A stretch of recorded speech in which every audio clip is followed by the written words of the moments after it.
My name is Shellie Guy. I am born and raised in Rock Island, Illinois. We lived in what is called Lincoln Homes housing project, and we just called it project, and I think the projects. And I think that was kind of common around the country. Apartments were built for the colored families in Rock Island at the time in 1953. I was born in 1954. I was told that they were pregnant with me when they moved in. So we were kind of maybe some of the first families that moved there. I remember we lived in 2 apartments, and the last apartment we lived in was 804 5th and a Half Avenue. I'll never forget that. You can't live in Rock Island and Davenport and not have a relationship with the river, because you're going to come back and forth.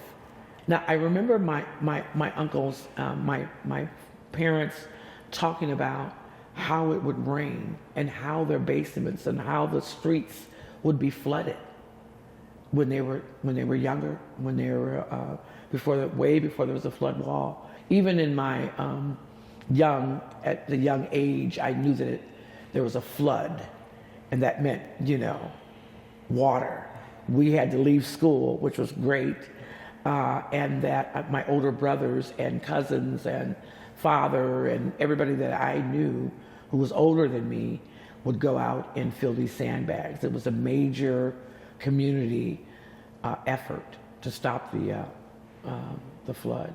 I was involved in a program or project with the Illinois Arts Council in 2003.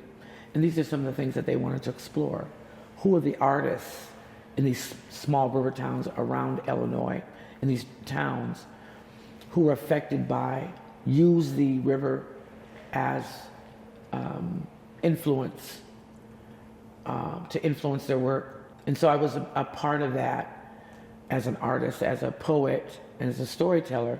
I was asked to join this project. I remember interviewing my uncle, Francis Clay. Francis had been a drummer. He passed away. He's been gone about 15 years now. He became a jazz drummer at the age of 13, 14 years old. He started traveling, started playing around the Quad Cities, around Rock Island, and he's got a very prolific body of work. One of the things that he was famous for is he became the drummer for Muddy Waters, the blues musician Muddy Waters. One of the things that really stuck out was that he said he would go to the river as a child. He found some blocks of wood and an inner tube that he tacked onto the sides of these blocks of wood as a practice pad. And then he would get these sticks, and he would sometimes go to Sunset Park or wherever, but he talked about Sunset Park, and he'd sit on the riverbank, and he would drum.